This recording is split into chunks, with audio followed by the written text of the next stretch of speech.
I've come a long way from St. Louis.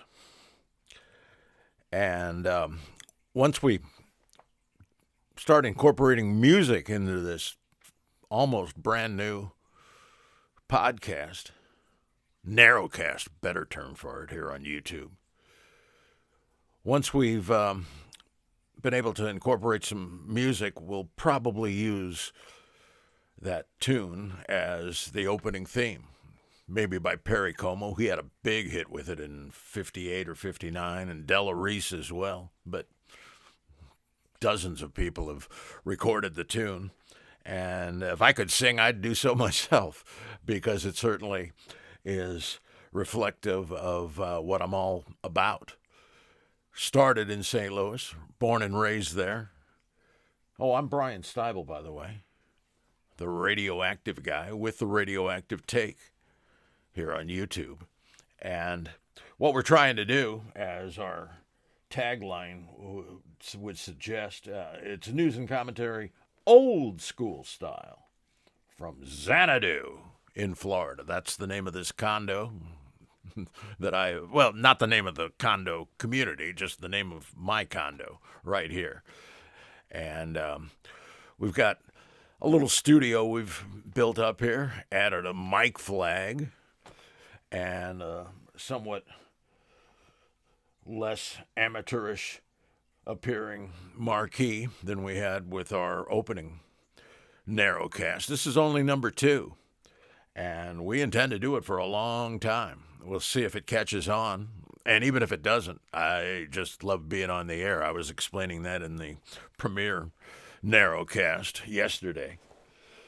That's why I'm really doing it, not because I've got all these great ideas that the world has to hear. I just like being on the radio. And I can't be on the radio anymore, or at least hasn't worked out that way in recent years. So here we are in a video format, but we're trying to have the it's always a mistake trying to pronounce French words. Accoutrement is what I was trying to say, but the trappings of radio is what we're trying to do here. That's why we got the old school mic, and the backdrop now, as I guess New Yorkers will recognize this. I believe this is the Manhattan Bridge, is it not? Going out of Manhattan into Brooklyn. And, of course, we're not in New York. We're in Florida. But we started in St. Louis, and we've come a long way, doing commercial news talk radio for quite a few years. In the mid-'90s, I was at WJR, the great voice of the Great Lakes, up in Motown, the Motor City. You may have heard some of my work there. It was called Open Lines for Open Minds in those days. Then when I got to Albuquerque, KKNS, I decided to pick up the radioactive motif, and been using it ever since, including up in Seattle at the mighty Cairo. Not Cairo, Egypt, Cairo, Seattle. Propagating conversation at the speed of light, which is what we're doing right here as well. But in a narrow casting sort of context. But that's okay. I get a kick out of being on the air, whether it's before 40 or 50,000 listeners, as I was lucky enough to have with that monster signal at Cairo and Seattle, or just the people watching right now via YouTube, wherever they happen to be around the globe, but principally right here in the United States, because I'm an American, a proud graduate of Boston University, and been in Florida now, I guess, 13 years, and not exactly retired, semi-retired, but just really itching to get back to my old gig of doing everything from astronomy to zoology, as we used to say on the radio, or Aristotle to Zoroaster, or even, dare I say, Adele to Zimmerman. Zimmerman as in Robert Zimmerman, as in Bob Dylan. And normally, throughout my radio career, in fact, I made it a point to be consistent about this. Almost never, unless a caller would call up and say, hey, are you the same Bryan Styble that is identified with Bob Dylan because you published a magazine called Zimmerman Blues back in the 70s? And I'd say, well, yeah, that's me. But we don't talk about Mr. Dylan on this show because it's an AM broadcast and Dylan's an FM act. So we kept it a Dylan-free zone. And I was pretty much planning on keeping the Radioactive Take to be a Dylan-free zone, too. But then we got the sad news yesterday. It's a little past midnight, so I guess we can say yesterday. But we're still recording here on Wednesday, August 9th, 2023, in the wee hours of the morning. We got the news on the afternoon of the 9th that Robbie Robertson had died at age 80, although he always looked a decade at least younger than whatever his age was. And I hadn't seen him in recent years, so I don't know how much this unfortunate case of prostate cancer that claimed him had ravaged him, but very good-looking guy, had Hollywood looks, and he had something of a career on screen and in a non-musical context. Had a role as an actor in Carney, as I recall. But he's most identified as the leader of the band. Not a band, but the band. Capital T, capital B. And now there's only one member of the band left. That would be Garth Hudson. And he not only looked the oldest, he was the oldest. And now he's the last surviving member. I've actually met every member of the band except Robertson. Met Garth Hudson a couple of times in Los Angeles. Rick Danko, I think 3 times. I crossed paths with him. And the drummer, Lee Von Helm, the late, great Lee Von Helm. Met him a couple of times, too. Second time in Detroit. And even Richard Manuel, the pianist and sometime drummer for the band, met him a few years before his suicide in Orlando. He hanged himself, and that was a shock. I actually asked Dylan at a press conference. He was giving a press conference. Dylan was in advance of his tour of Australia with Tom Petty, who's also now dead. They're all passing. Mr. Dylan lives on, though.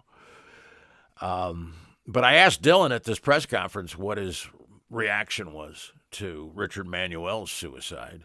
And I poorly phrased the question. There were a lot of people there. I managed to get 3 questions out. Entertainment Tonight covered it. And didn't use my question, probably because it was such a lame question. What I should have asked Dylan was, were you surprised by Richard Manuel's suicide? And that would have produced a more interesting answer, I suppose.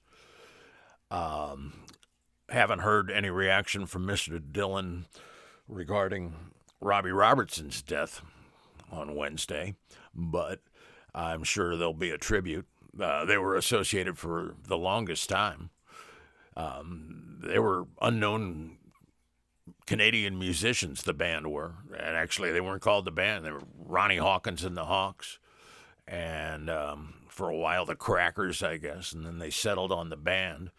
But before they became the band, they were still the Hawks, and they toured with Dylan. Dylan picked up on them in 1965 on a recommendation from his manager, or his manager's company, more precisely. Albert Grossman had an assistant that thought the band, or the Hawks, would work well with Dylan, and it worked out. They toured the world in 1966, and the evidence for that you can see in a film on YouTube, right? Or an adjacent channel to the Bryan Styble channel, you'll find somewhere there a film called Eat the Document. It's a tour artifact. It's a rockumentary, if you will, about Dylan's '66 tour, and but Levon, interestingly, was not there for that. He was not the drummer. He was elsewhere. They had that guy from I can't think of his name, but he was drumming. Well, anyway, Robbie Robertson was there, and Robbie Robertson, of course, is the one who's in the news today because of his sad passing. He was there in the '66 tour, and throughout the Basement tapes, and there's a lot more of those than you probably imagine. The album Dylan released 8 years after the fact in '75, from those 1967 sessions up in West Saugerties, New York, at a place called Big Pink, because it's not that big a house. I've been to the house, but it is pink. And the first album was called Music from Big Pink, so it became something of a legendary locale for rock and roll. But again, the Dylan album, the Basement tapes, just has maybe 20 cuts, when in fact there were something like 150, 160 Basement tape tracks of Dylan and the band collaborating in that basement that now I'm told you can rent as either an Airbnb or a Verbo home, one of those deals. You can actually rent it and go in the basement and record your own basement tapes, I guess. Certainly, Robbie Robertson did a lot of that with Dylan. And by the way, the first time I ever was in the same building with Dylan was the same time I was first in a building with Robbie Robertson. That was I caught both of those shows in Boston in 1974. It was early in that comeback tour of Dylan's. And it was an experience. I've seen Dylan many, many times since, something like 160, 170, 180 times. I lost count a long time ago. But I only saw Robertson play with Dylan, I guess, twice in person. Those two shows from the Dylan comeback tour of '74. Never saw them play together again, although I listened to a lot of tracks. And if you want to get an idea of what Robbie Robertson can do as a solo artist, because he wasn't identified as that, he's always talked about as the leader of the band, but he released a terrific solo album in about 1991 called Storyville. And there's one track on there that was performed by Robertson. Again, he did not have a great singing voice, but he made the most of it. The other members of the band were generally the vocalists, Levon Helm, most notably, but also Richard Manuel and Rick Danko as well. Rick Danko's the voice you hear, the late Rick Danko's the voice you hear while he's playing bass. You hear him singing the vocal of one of their biggest tunes, a song called Stage Fright that everybody thinks was written about Dylan, and may indeed have been. I don't know that Robertson ever admitted to that, but it sure sounds like it's a song about Dylan if you listen to the lyrics. But generally, when the band was performing, the best he would get vocally out of Robertson is backup vocals. But he released a solo album where he was doing the lead vocals.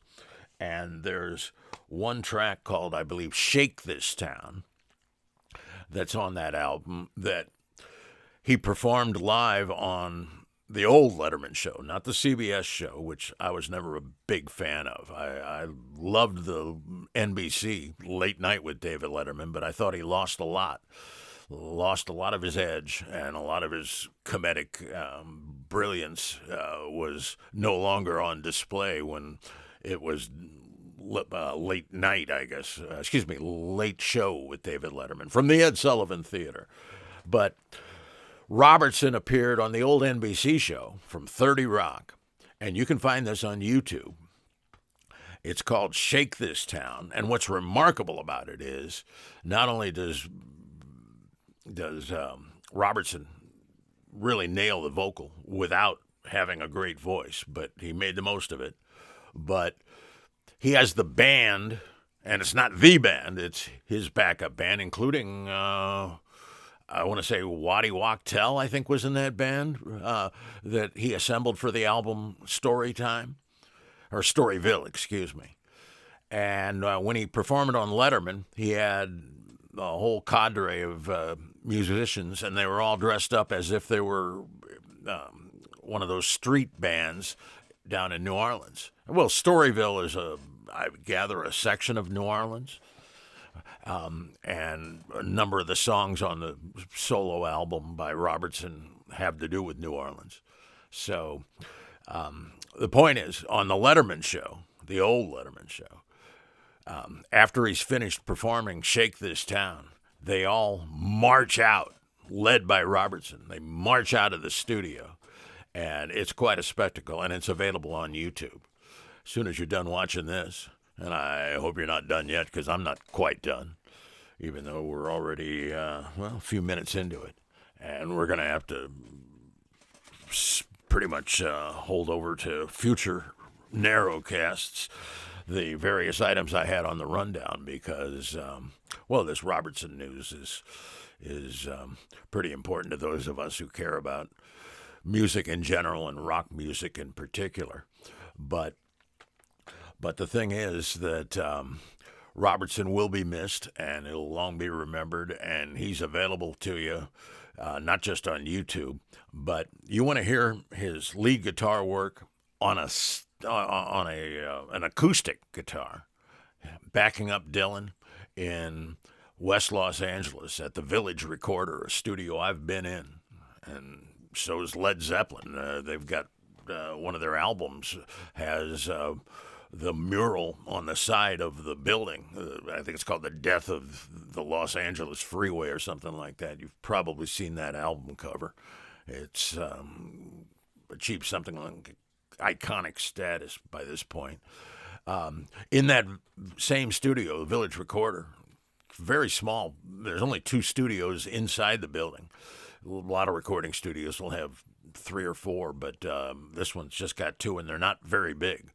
But Dylan and Robertson, there's only 2, maybe Danko's playing bass, I can't remember. But there's a song called Dirge on Dylan's Planet Waves album that he recorded there. And Robertson's playing an acoustic guitar, and the licks he's playing are just heavenly. And it also happens to be one of Dylan's best tunes, and I don't think Dylan's ever recorded it, ever performed it. But he did record it at the Village Recorder there in West Los Angeles in November of 1973. And that is worth listening to if you happen to have the Planet Waves record. Look for Dirge, and don't just look for it, listen to it, and you'll hear some of the reason that so many people put Robertson in the pantheon of great guitarists. I believe Rolling Stone put him at number 59. So, and I wouldn't put him that high. But when you add all of the different things he did, including his film scoring work, he worked with Scorsese on The Last Waltz, and that led to all kinds of soundtrack albums that he'd put together and scored a couple of movies and the like. And most of his career has been out in Hollywood over the last few years, and indeed that's where he died on Wednesday afternoon, or at least the news came out on Wednesday afternoon in Los Angeles. He died of prostate cancer. So that's Robbie Robertson and the band. And I was hoping we'd get a chance to talk about the Nicholas brothers. They're being featured on Turner Classic Movies this particular day. It's August Under the Stars, where each night and each day, all through the day, for 24 hours, they play a set of films, each of which has whoever the featured artist is. And in this case, it's the Nicholas brothers. And if you don't know the Nicholas brothers, you oughta. They were a one-of-a-kind dance team. And they're, I saw them in Stormy.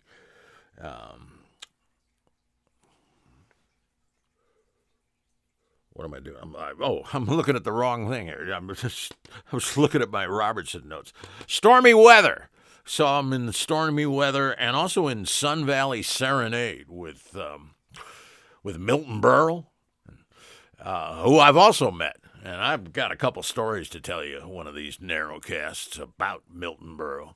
But in the meantime, we're just going to tell you that you really should be checking out every August. But this year, Turner Classic Movies is coming up with some unusual, I don't want to call them rarities. They're things that I've seen previously on Turner Classic Movies, but they're worth a second or a third or a fourth time. Like That's Dancing, the follow-up to That's Entertainment, The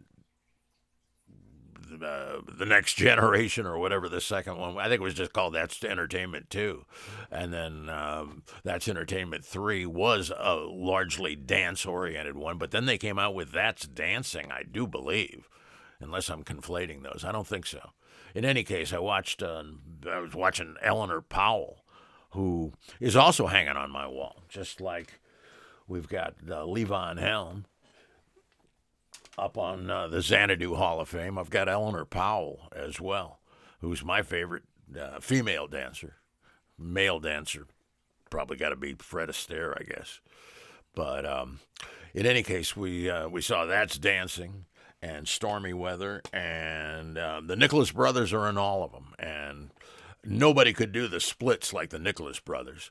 Although Ray Bolger, who I also saw in That's Dancing, Ray Bolger could do the splits pretty effectively too, but not like the Nicholas Brothers.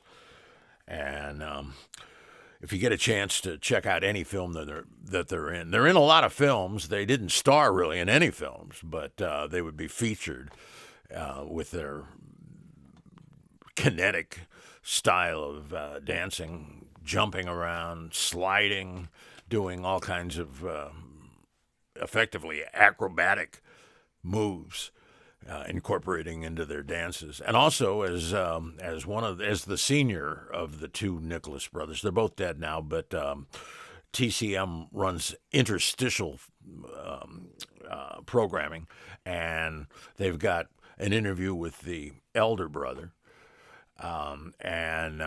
He's the one that lived longer, and he's talking about how he was real proud, and his late brother was also very proud of the fact that they featured their hands. Their hands were always in unison, and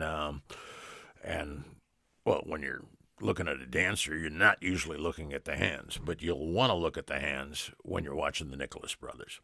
So that's what was going on Turner Classic Movies, and I was also hoping to talk a little about this guy. We're not going to get around to it, but we will in soon to be released Radioactive Take. You probably don't recognize this, and in fact, I don't know how much of a likeness this was of the very late. It was executed in the year 1600. Giordano Bruno is who this guy is, and he's also up there in the Xanadu Hall of Fame. And he was, I should apologize to the people who have listened to my broadcasts on WJR or Cairo in Seattle, KPLA of the San Francisco Bay Area. I talked about Giordano Bruno on all those stations, KKNS in Albuquerque as well. And I misidentified the date of his execution. And I guess it's now been determined that he wasn't executed. He was burned at the stake in Rome. But it turns out it wasn't on the 14th, that is Valentine's Day, 1600. It was actually on the 17th, 3 days later. But bad way to go, and particularly for a guy who had the vision that he did to imagine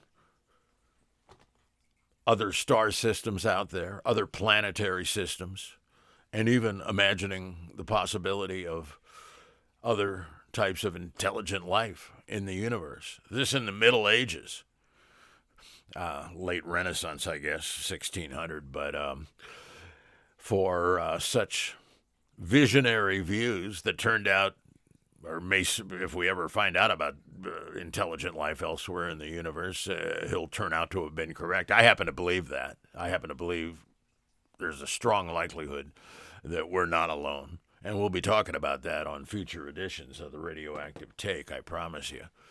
But we didn't think about it back in the 1500s, in the late 1500s, like Giordano Bruno did, and was burned at the stake